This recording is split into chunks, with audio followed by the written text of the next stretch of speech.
কোনো বিসিএস ব্যতীত কোনো পরীক্ষায় তারা দায়িত্ব পালন করতে না পারে এবং স্ব মন্ত্রণালয় দায়িত্ব পালন করবে। পাশাপাশি পিএসসি যে বিসিএস ক্যাডার থেকে শুরু করে যে আপনারা শুনেছেন ইতিমধ্যে 30টি বিসিএস ক্যাডারে যে পরীক্ষাগুলো হয়েছে প্রশ্নপত্র ফাঁস করেছে, আসলে এর পিছনে কারা আছে এটা খুঁজে দরকার।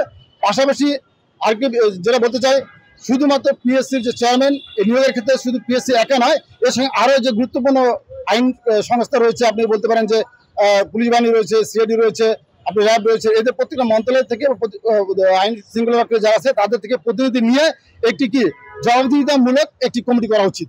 পাশাপাশি প্রত্যেকটা মন্ত্রণালয়ের আলাদা আলাদা নিয়োগ বোর্ডের মাধ্যমে জনগণ নিয়োগ প্রক্রিয়া করা উচিত। এবং রেলের ক্ষেত্রে আমি বলবো, যেহেতু রেল প্রশাসনের পক্ষ থেকে আমাদের দাবি, রেল 2020 নিয়োগ বিধি সংশোধনের মাধ্যমে পিএসসিকে রেল থেকে অব্যাহতি দেবেন এবং রেলের কোনো জনগণ নিয়োগের ক্ষেত্রে পিএসসি যে দায়িত্ব পালন করছেন এই দায়িত্ব থেকে সরিয়ে দেওয়ার মধ্যে দিয়ে রেলকে মানে নিয়োগ বাণিজ্য প্রশ্নপাত যে রয়েছে এই ঘটনা কলঙ্কমুক্ত করা উচিত মনে করছি আমরা। এবং সেই সাথে পিএসসির নিয়োগ বাণিজ্যের সঙ্গে যারা জড়িত তাদের কঠোর শাস্তি দাবি করছি। এবং আপনাদের মাধ্যমে আমাদের একটাই দাবি যে আসলে একটি বিষয় বলে যে সবার আগে দুর্নীতি বন্ধ করতে হবে। দুর্নীতি যদি বন্ধ না হয়, নিয়োগ বাণিজ্য যদি বন্ধ না হয়, তাহলে এই দেশের মেধাবীরা কখনোই কোনো ক্ষেত্রে তারা চাকরি পাবে না। এটা সবাইকে মনে রাখা উচিত। এবং আপনাদের সকলকে আজকে এখানে আসার জন্য ধন্যবাদ জানাচ্ছি। আগে সারা দেশে ব্যাপক আলোচনা ছড়িয়ে পড়ছে এবং আলোচনা সমালোচনা দুটোই আছে। তো আসলে আপনারা জানেন যে পিএসসি আমরা বিশেষ করে বাংলাদেশ রেল প্রশাসনের পক্ষ থেকে আমরা 2020 সাল থেকে রেলকে বলে আসছি যে পিএসসি হচ্ছে একটি লাইসেন্সধারী নিয়োগ বাণিজ্যকারী প্রতিষ্ঠান। এই বিষয়টি রেল গুরুত্ব না দিয়ে একের পর এক বিভিন্ন নিয়োগগুলো পিএসসির মাধ্যমে প্রশ্নপত্র প্রণয়ন এবং পরীক্ষাগুলো নিয়ে আসছিল।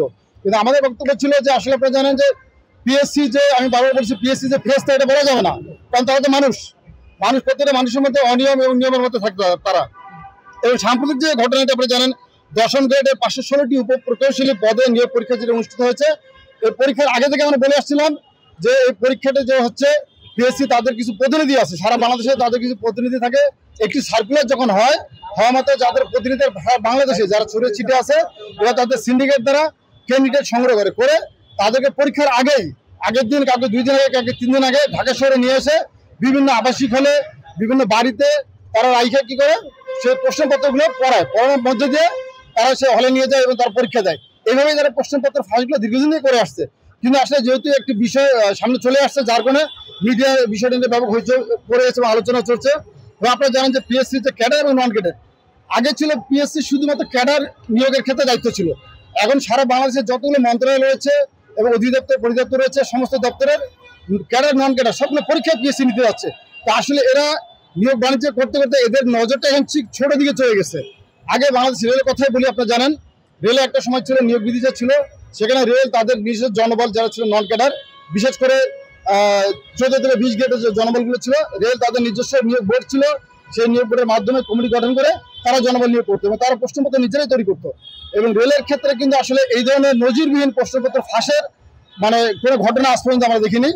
তো সেখানে আমরা দাবি করেছিলাম যে আসলে রেল যখন নিয়োগ বিধি 2020 প্রণয়ন করে পিএসসিকে অন্তর্ভুক্ত করলো, তখনই আমরা বলেছিলাম যে রেল পুকুর চোরের কাছ থেকে সাগর চোরের হাতে নিয়োগ প্রক্রিয়া তুলে দিয়েছে। এবং আজকে আপনাদের মাধ্যমে, বিশেষ করে মিডিয়ার মাধ্যমে সারা দেশে যে ঘটনা ঘটেছে প্রমাণ হয়ে গেছে যে রেল ছিল কি পুকুর চুরি করতো, পিএসসি এখন সাগর চুরি করছে। অর্থাৎ সেই নিয়োগ বাণিজ্যটা আগের চাইতে ব্যাপক প্রসারিত লাভ হয়েছে। এবং আগে যদি কেউ নিয়োগ বাণিজ্য করতে 1 টাকা, এখন তারা করছে 100 টাকা। এই যে নিয়োগ বাণিজ্য প্রশ্নপত্রের যে প্রক্রিয়াটি ফাঁসের যে প্রক্রিয়াটি, এর মাধ্যমে আমি আপনাদের মাধ্যমে সারা দেশ এবং মাননীয় প্রধানমন্ত্রী দেশ নেত্রী শেখ হাসিনার কাছে এবং রেল কর্তৃপক্ষের দাবি জানাচ্ছি যে পিএসসিকে রেলের সকল প্রকার নিয়োগ থেকে অব্যাহতি দিতে হবে।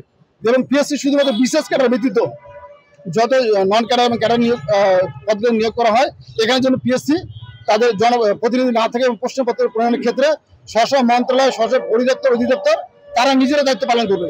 সেই ক্ষেত্রে হবে কি, দায়িত্বগুলো যখন ব্যাপক ভাগ বন্টন হয়ে যাবে সেক্ষেত্রে কিন্তু আসলে দুর্নীতি করার সুযোগটা কমে আসবে। আর পিএসসি যেহেতু এককভাবে সমস্ত কর্মকাণ্ড পরিচালনা করছে, সেখানে পিএসসি যা বলছে তাই হচ্ছে। এবং তারা নিয়োগ বাণিজ্য হওয়ার পরে বা প্রশ্নপত্র ফাঁসার পরে শুধুমাত্র একটা বিবৃতি দিয়ে বলছে যে আসলে এই ঘটনা ঘটে নেই। তারপরে 3 সদস্যের একটা কমিটি গঠন হবে, তারপরে সেই কমিটি কি তদন্ত রিপোর্ট দিলে এটা কিন্তু হারিয়ে যায়। শুধুমাত্র মিডিয়ার কারণে সারা দেশ আজকে জানতে পারছে পিএসসি একটি কি নিয়োগ বাণিজ্যকারী প্রতিষ্ঠান, তারা প্রশ্ন ফাঁস করে কি করছে, বাণিজ্য করে চলছে। আপনি খেয়াল করে দেখেন, একজন ড্রাইভার প্রশ্নপত্র ফাঁস করে 2 কোটি টাকা বাণিজ্য করছে। আসলে এর পিছনে কি শুধু ড্রাইভার আছে? আসলে না। আপনি খুঁজে দেখবেন যে এর পিছনে আরো অনেক বড় হাত রয়েছে যারা ধরাছোঁয়ার বাইরে রয়েছে।